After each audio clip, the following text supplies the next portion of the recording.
Wheat Checks, Rice Checks, and Good Hot Wilson present Space Patrol! High adventure in the wild, vast reaches of space. Missions of daring in the name of interplanetary justice. Travel into the future with Buzz Corey, Commander-in-Chief of the Space Patrol! In today's transcribed adventure, Buzz and Happy are stranded on the Martian desert, 100 miles from the nearest city. They've just come to an expanse of tiny green plants carpeting the desert for miles. Something's wrong with my throat, Commander. It feels tight. It's hard to breathe. Mine's the same way, Happy. It couldn't be the dust coming up from the ground, sir. No, it comes from the plants. Every time we take a step, the plants shoot out spores, poisoning the atmosphere. It's getting worse, Commander. What's still worse, these are poisonous lichens. Poison? What are we going to do, sir? We can't go back. Well, if we go on, these plant spores will paralyze our breathing muscles. We'll suffocate.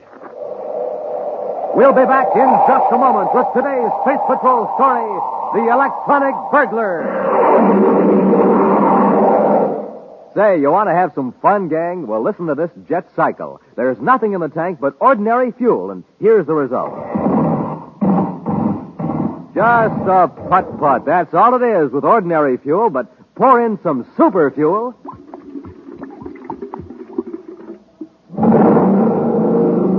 Wow, that jet cycle is supercharged now. Yes, sir, gang, when it comes to supercharging, you need super fuel. And the same thing is true of you, especially in the morning when you haven't had a bite to eat for hours.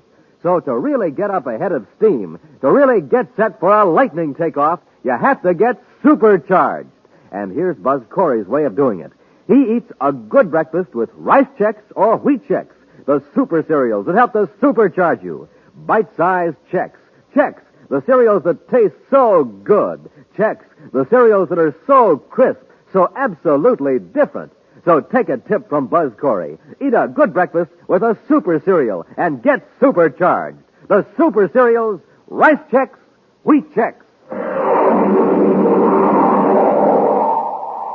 Even on the man-made planet Terra itself, few citizens are aware of the existence of the Maris Design and Development Company. Yet from Mercury to Pluto, there's hardly a man, woman, or child whose life isn't made more secure and pleasant because of the engineering know-how in the creation of electronic devices by the Maris Company. And so when Howard Maris reported that his Terra offices had been burglarized, Commander Corey assumed personal charge of the investigation. Right now, Buzz and Happy are standing before the damaged door of the Maris Company vault, questioning the perplexed and worried executive, Howard Maris. I can't understand why the alarm system didn't work.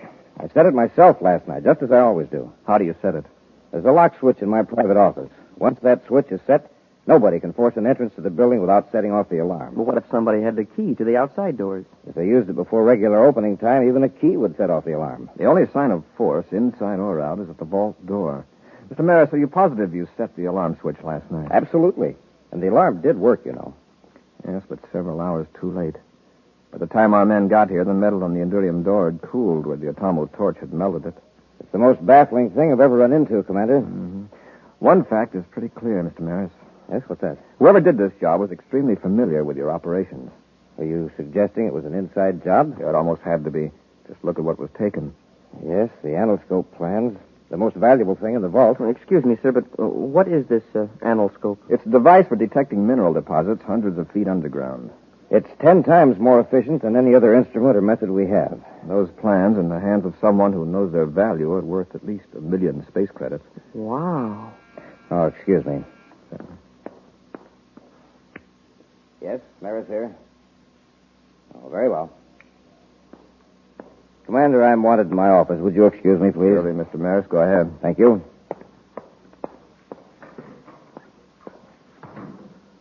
Well, Commander, if it was an inside job, why did the thief have to use an atomo torch on the vault? He got into the building without setting off the alarm. The alarm didn't go off until the thief was safely away. If I didn't know Maris so well, I'd suspect him of being involved in the robbery. Well, how about his chief engineer, Cheller? Well, they both agreed to a brainograph test. I think they'll pass it. They've worked with Robbie and me on top-secret projects a number of times. Maris and Cheller are exceptionally honest. Well, the security department men have gone over everything and haven't found a single clue. What's the next step? The brainograph. Excuse me, sir, but have a look at this. What? On the floor of the vault here, it looks like broken glass. It is. Somebody dropped his glasses. Gather it up carefully, Happy. Yes, sir. Yeah, there's hardly anything left but slivers. Don't cut yourself, but get all of it. Hey, Maris doesn't wear glasses. Neither does Cheller. Happy, don't mention this to anyone. We'll have a check made on Maris employees to see who does wear glasses. I hope there are enough large pieces there to tell what the optical formula is. I've got it, sir. The pieces are in this piece of paper. All right, Hap. We'll send it over to the lab. Goodbye, Stokes. So long, Maris, and thanks. Don't make that any time. Now, Commander, you mentioned a brainograph test whenever you're ready. Fine, Mr. Maris. By the way, the man who just left, he looks familiar. Oh, that was Ward Stokes. He's a precision machinist. Does special assignments for me from time to time. Oh, sure. I remember him now. About a year ago, Major Robertson had him work on a special view scope for the security lab. Oh, that's so? I had him in mind for the anoscope job. Did you discuss it with him? Oh, no. No, I wouldn't do that until I'd checked with security. That's our standard policy on really important jobs. Stokes just dropped in to pick up an instrument case he left in my office. I see. Your man, Captain Scoville, talked to him. Captain Scoville and his men will remain on duty here for a day or two, Mr. Maris, checking the alarm system. Yes, Commander, I understand. They won't interfere with your regular operations any more than they have to. Now, if you'll get Cheller, Happy and I will take you to headquarters for the brainograph test.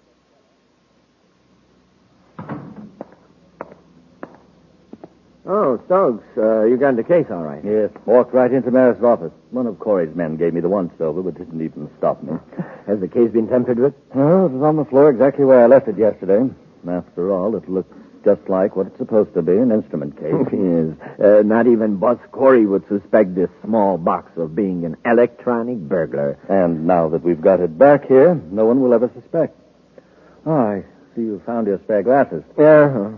You know, I've worn glasses for 30 years, and I never broke a pair till last night. And you never cracked a safe till last night either. Oh, did you? Well, if I did, I wouldn't have been so awkward when I removed the protective goggles. No.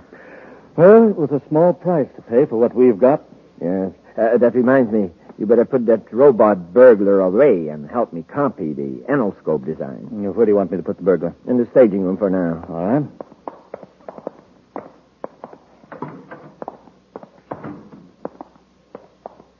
This stage set's a great piece of work, even if I do say so myself.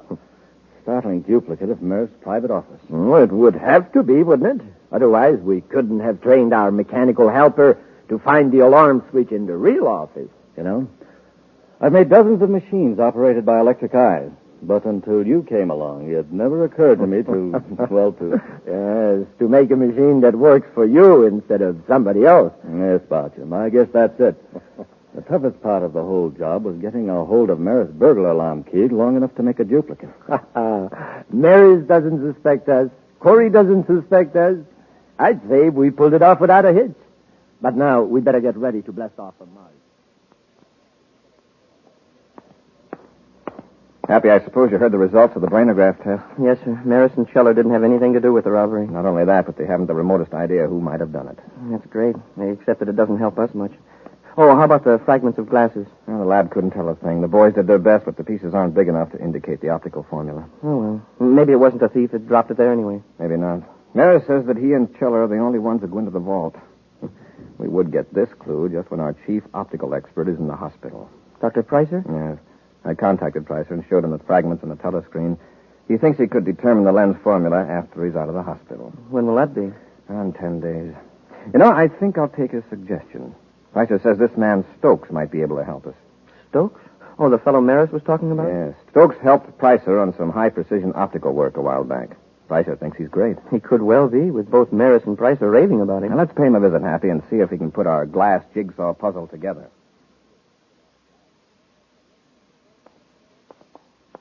Mr. Stokes, I imagine you're a pretty busy man, but at the moment, you're the only one who can help us. I'm rather rushed, Commander, but if it's for the Space Patrol, I'll be glad to if I can. I have some fragments of what apparently was once a pair of glasses. Can you determine the optical formula from these small pieces? Why, it would be rather difficult. May I ask why you want this information? By tracing the prescription, we might be able to check with various opticians and find a thief. A thief? Yes. Confidentially, I'll tell you that these fragments were found in Maris's vault after the burglary. You know about that, of course. Yes, perfectly outrageous. And this is the only clue you have? So far. Oh. Well, I'm afraid I couldn't give you a very accurate analysis, Commander. I see.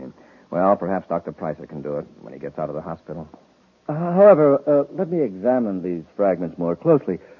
Will you let me take them into my lab in the next room? Of course. It won't take me long to find out if further tests will be worthwhile.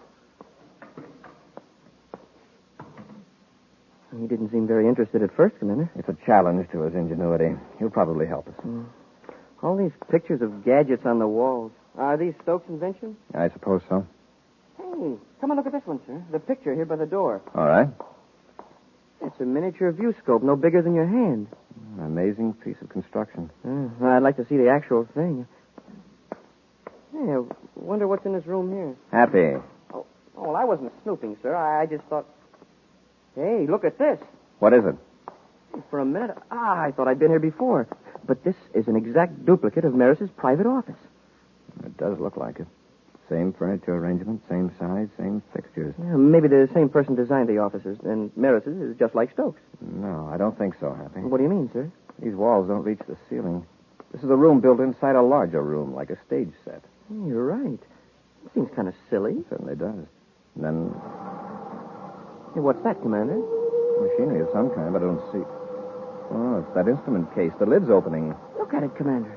Now the whole case is moving, rolling across the floor. I wonder what could have started that thing up. Now look, it's running a long rod up in the air. Yeah, very ingenious.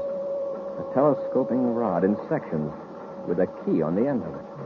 Sure like to have one of those things. Here. Hey, looks like it's on its way to unlock something. Mm-hmm. To unlock a mystery. Watch it closely, Happy. What am I going to tell him, Boucher? Well, tell him you can probably figure out the optical prescription. Then, in a day or two, give him a fake formula. Good. Then Corey will never be able to trace you. Go tell him and get him out of here. Yes. Commander, I've got good news for you. Commander, where are you? In here, Stokes. Oh. Happy and I are watching this fantastic gadget of yours. How does that thing get started? Here, I'll shut it off. No, wait. Let's see what it does. It's just a silly toy. I'll turn it off. Later, Stokes. But Commander. Hey, it acts like it's looking for something. Now it's heading right for that little doojigger on the wall there. The lock switch. It's feeling for the keyhole. A very clever machine, Stokes. So that's how the alarm system was shut off. What do you mean? You can't deny this room is an exact replica of Maris's office. Suppose it is. Lots of offices are alike. I see. Then, of course, you won't mind taking a brainograph test. That'll be enough snooping, Corey. Get your hands up. You too, Cadet. Get their weapons, Stokes. Yes, Boucher. Keep behind them in case I have to use this ray gun. So you're Stokes' partner in the burglary. Boucher, huh? Hold them, Stokes. Confounded men, you should have locked the door. How did I know they'd be coming here? And that robot. How did it get started? The timing mechanism. I forgot to shut it off. So just 12 hours after the robbery, it started up again. Yes. In another 3 hours, the robot would turn the lock switch back on, move back to its original position, withdraw its wheels and levers, and become an innocent instrument case again. Too bad Stokes has such a good reputation as a precision machinist, or we'd never have come here. It is too bad, Corey. But I'm afraid it's too bad for you. What are we going to do with them? We can't dispose of them here on Terra. We'll take them to my lab on the Martian desert, where they'll never be found.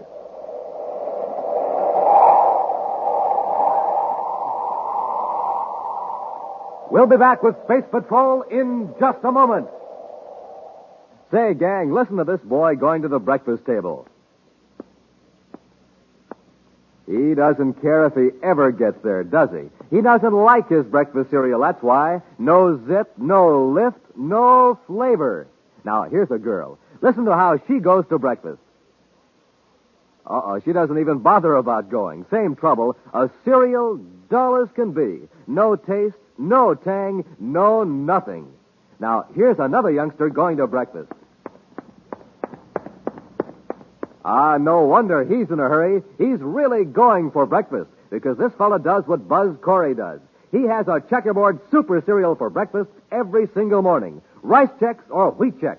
The cereals with that modern bite-sized design for easy eating. And boy, it's not just the size that makes Chex easy to eat. It's that flavor. Man, oh man, Chex have a flavor that keeps that spoon of yours going up and down, up and down, up and down until the cereal bowl's empty. So get the cereals that have you sprinting to the table for them. The super cereals that help to supercharge you. Rice Chex, Wheat Chex. Lawless and Happy have been captured by two criminals who stole designs for a valuable new mineral detection device from the Marist Design and Development Company vault. The thieves, Stoke and Boucher, have locked a space patrolman in a compartment on a spaceship and are heading for a hideout on the Martian desert. Certainly aren't taking any chances, sir. My wrists are tied so tight, my fingers are numb. If we can work loose before the ship lands, we might be able to fight our way out of this mess, Happy. Keep at it. Yes, sir. Now, they cut the rockets. Still that increased gravity pull. Yes, sir. They're carrying out their original plans. It means we're landing on Mars. We've got to work fast before they can land.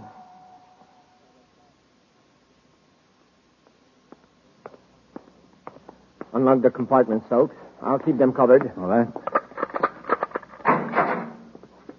Now, you two on your feet. Let's check these ropes. Turn around. I said turn around. And I say something, I mean it, Corey. I'll remember that, Boucher. With the little time you got left, I suggest you dwell on more pleasant memories. Okay. The ropes are still tight. Get moving, you two.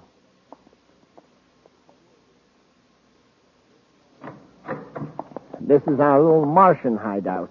Sure is a filthy little hideout. Well, maybe we'll let you clean it up before we do away with you. Let's get some heat on. I'm freezing. Stokes, you're going right back to the ship and blast off for Lowell City. You still think I should make contact with Thorpe? Yes.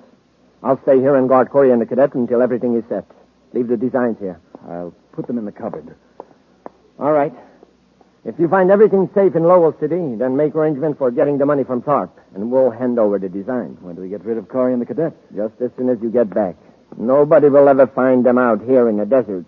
You better get going. Oh, I wanted to ask you a couple of things. Come out to the ship with me. Well, all right. I don't imagine you'll want to leave, Corey. But we'll lock the door just in case.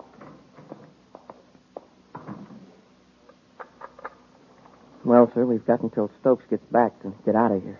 Even if we overpower Boucher, we'll need Stokes' ship to escape. Do you see a space phone in here? No, sir. But maybe there's one hidden around someplace. Happy, there's a heating control. Kick the switch with your foot. You cold, sir? No, but put it on full, quickly. Yes, sir. There it is, sir. Good. Now, if this room will just heat up in a hurry.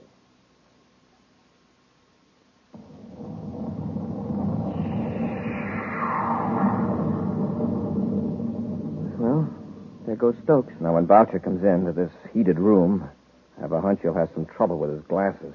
Huh? Coming in from the cold air, they'll fog up just like the windows. Hey, yeah, then we can rush And him. the best we can hope to do is knock him down with a headlong dive until we can get our hands free. Here he comes. Get ready. Yes, sir. All right, gentlemen. Now we'll just relax. Oh, you got the heat on. I told you space patrolmen were hardy souls, accustomed to cool. Confound it. My glasses are... Okay, Happy? Get off of me. He dropped his gun, Commander. Take it out of the way. That's it. Can you handle Boucher with your hands tied, sir? I won't have to. They're loose, Happy. All right, Boucher. Let go of me. And stop struggling. On your feet. I'll take the gun, Happy. Boucher, untie the cadet. Wait till I get my breath. You knocked all the wind out of me. It's all right, sir. The ropes are working loose. Good. Boucher, is there a spacephone in this building? No, there was a portable set on the ship, but I forgot to bring it in. We'll just have to wait till Stokes returns. We'll get a nice surprise when he walks in that door. Should we tie Boucher up, sir? That might be a good idea. We won't have to watch him so closely. Boucher, get away from that cupboard. I'll get him, Commander. They're not there. They're gone. What are you talking about? The anoscope design. Stoke never put them in a cupboard. I saw him walk over there. He double-crossed me. The dirty rat. What good would they do you if they were there? Don't you see? Stoke isn't coming back, and we're stuck here. He's right, Happy. This puts all of us in a tough spot. Boucher, how far did you say it was to the nearest city? 100 miles. 100 miles of desert. We don't have any way to call for help. We'll die out here. We only got food for 2 days. Maybe. But we're not going to stay here. Let's take what food and water we can and start across the desert. On foot? We could never make it. We're going to try it. Now, where's the food locker? Come on, Boucher. You're lagging behind. Don't make me walk anymore, please. You've got yourself into this mess. We're going to keep moving. All right. I'll try to make it. That's it. Now stop blubbering and save your breath. Hey, The green plants are all around us. They're lichens, Happy. In the Martian summer, they turn rust-colored. Stop. Wait. Now what? I feel sick. Something's wrong with my throat. Well, I don't feel so good myself, but we've got to keep moving. Hold on a minute. There's something strange in the air. It's dust coming up from the ground, sir. Every time we step, a little puff of dust spurts up. From the lichens, Happy. They're spores. Spores? Yes, tiny cells from these plants. This kind is poison. What? It's getting into our throats, lungs. Let's get out of them, quick. But we've got to keep on The going. plants stretch for miles in all directions except behind us. Then let's go back. We can't go back. Commander, these spores, what do they do? If we keep inhaling them, they'll paralyze our breathing muscles. We'll suffocate. I'm going back. Boucher, come back here. Grab him, Happy. Boucher, keep your head. All this stomping around's making it worse. Stand still, Boucher. Be quiet. Look around, examine the terrain. Maybe we can find a bare stretch of ground. It's hopeless. We're trapped. Trapped on the desert. I said be quiet. See anything, Happy? No, sir. Except that low hill there. It seems to be a tower of some kind. Yes, a power relay tower. There's one every 20 miles. Maybe there's a spacephone at the tower. If we can get there, we could call for help. That's worth a try. Come on, let's go.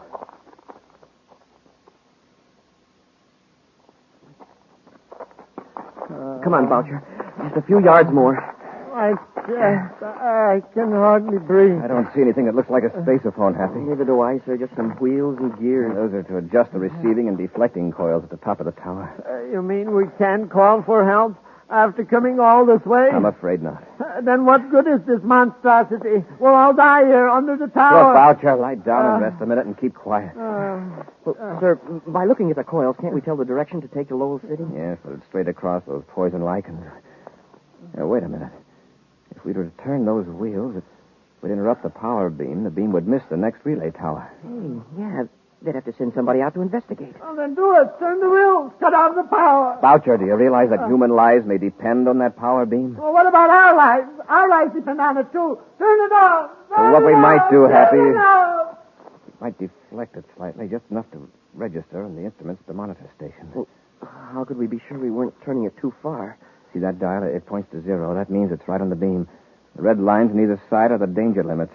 Here, let's release the holding mechanism. Now we'll turn the wheel carefully.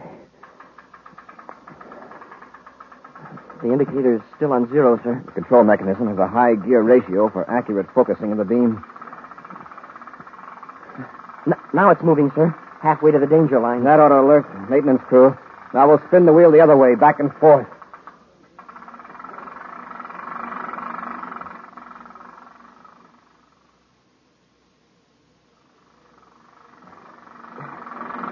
Want me to take over again, sir? You must be tired. All right, Happy. Thanks. You've been doing that for half an hour and nothing happened. Turn the beam off. Clear off. That's the only way to make them pay attention. It'll be dark in a little while. Nobody will be able to see us. Commander, look. It's an atmosphere ship. And it's headed right for the tower. Well, wave to them. Make sure he sees us. He'll see us, don't worry. It's a power commission ship, all right, sir. See the big red circle on the hull? All right, Happy. He's coming in for a landing. Set the indicator back to 0. There it is, sir. I'll lock it in place. Control secured, sir. All right, let's get to the ship. We've got an appointment with Stokes in Lowell City.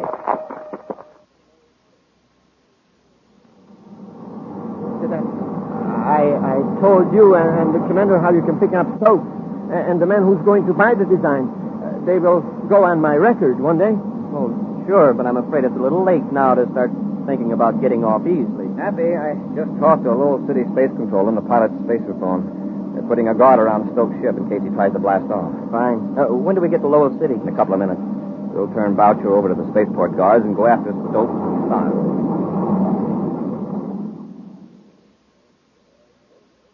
Well, Stokes, the design seemed to be complete. That all there, Mr. Tharp? Now I'd like my money. Of course. I'm glad you and Boucher changed your minds and made a straightforward business deal. The original plan was just a precaution in case we were being followed. But everything worked out so well. All right, Stokes. I'll take those plans. Corey. Get Tharp, Happy. I'll handle Stokes. Yes, sir. Where do you think you're going? All right, Stokes. Had enough? Oh, yes, Corey. Let up. I've got Tharp, Commander. Keep them covered. I'll get the anoscope design. Yes, sir. All right, Stokes. Move over next to your partner. Just tell me one thing. How did you get out of the desert? Well, Commander, why don't we let Boucher explain that to him? It'll give them something to talk about for the next several years they're going to be spending together. We'll be back with an action preview of next week's exciting Space Patrol story in just a moment. Say, you want to hear something funny? Well, listen to this.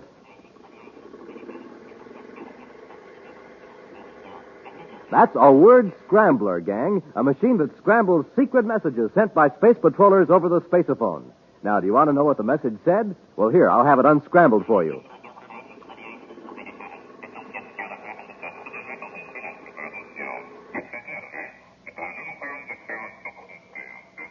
To get supercharged, eat a good breakfast with Instant Ralston.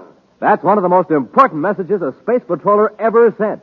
Yes, sir, when you sit down to a good breakfast with good hot Ralston, well, boy, oh boy, that's your day to shine. For Instant Ralston packs a wallop in every spoonful. It's rich whole wheat. Remember, rich whole wheat. That means it'll warm up your motor, tune up your thinker, help start off your day with a bang. Yes, that's the kind of start Buzz Corey gets. That's the kind of start you need to be a winner just like him. So come on, Space Patrollers, get supercharged. Eat a good breakfast with good hot Ralston. And now for a preview of next week's exciting Space Patrol story. Buzz and Happy are on Venus on a farm where food is chemically grown in large tanks. As they walk toward a building where Tonga is held captive, huge sun mirrors atop several tall towers turn ominously toward them. Smokin Rockets, Commander, is really getting hot all of a sudden. Yes, waves of heat. Even for Venus, this is unusual. Oh, my eyes. What a glare. Happy, don't look at those reflectors. They'll blind you. Let's run for the building and get out of this sun. Hap, look out. They're focusing those sun mirrors on us. A whole battery of them are pointed right toward us. Maybe we can dodge them. Run back this way. Commander, they've got us surrounded by those heat beams, and they're closing in. If they hit us with all those at once, we're finished for good. Be sure to be with us next Saturday for the exciting story, The Space Shark, when wheat checks, rice checks, and good hot Ralston again bring you Space Patrol!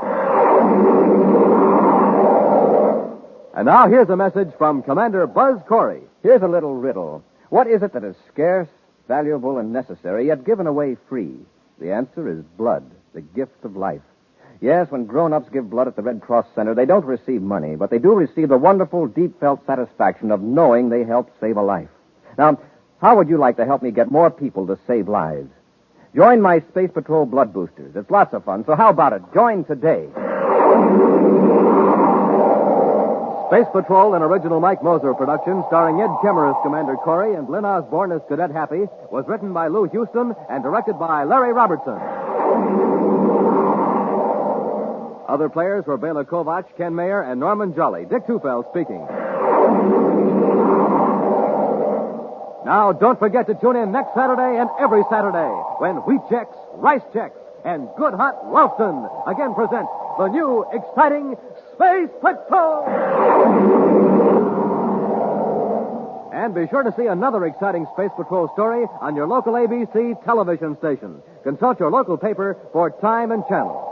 Space Patrol comes to you transcribed from Hollywood. This is ABC Radio Network.